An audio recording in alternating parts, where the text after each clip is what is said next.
L'âme comprend l'intelligence et les émotions. Elle est le siège de la personnalité, donc du sentiment de soi.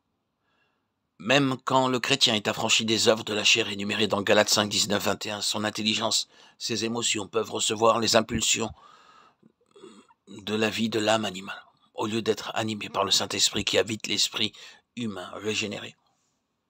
Nous dirons donc que le chrétien psychique est celui dont l'intelligence, la pensée, les sentiments, les émotions sont animés par la vie du premier Adam, au lieu de l'être par la vie de Christ. Esprit vivifiant qui contrôle, influence l'intelligence et les sentiments de quiconque marche selon l'esprit. 1 Corinthiens 15, 45.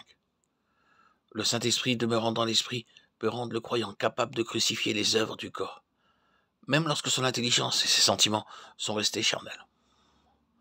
Pour ce qui est de l'activité intellectuelle, nous avons dans l'épître de Saint Jacques un parallèle qui jette une vive lumière sur l'une et l'autre source animatrice, l'une et l'autre sagesse.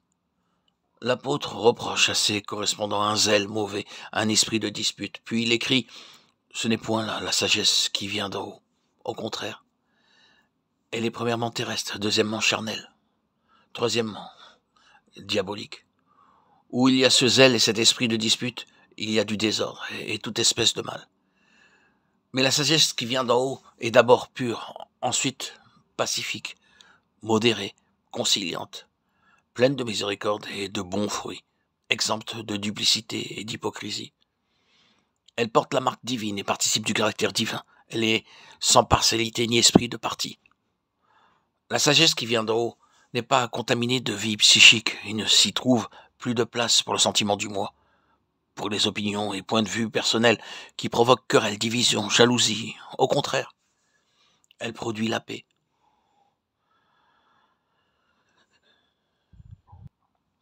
L'Église est déchirée par les divisions et les partis, ce qui manifeste une activité charnelle, Galates 5, 19, 20.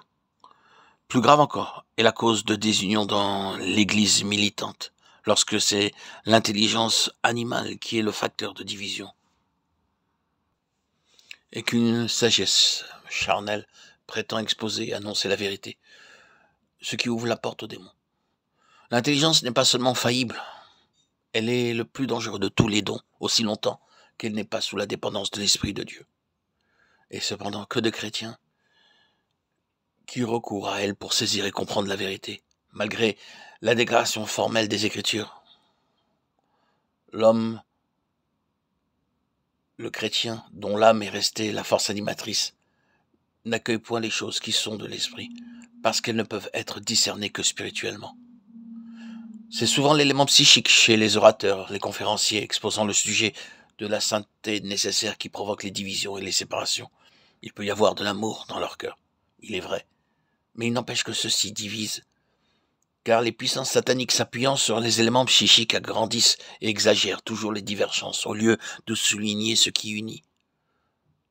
De sorte que des chrétiens, sous couvert de témoignages pour Jésus, combattent pour le triomphe de points de vue particuliers, chose d'importance très secondaire.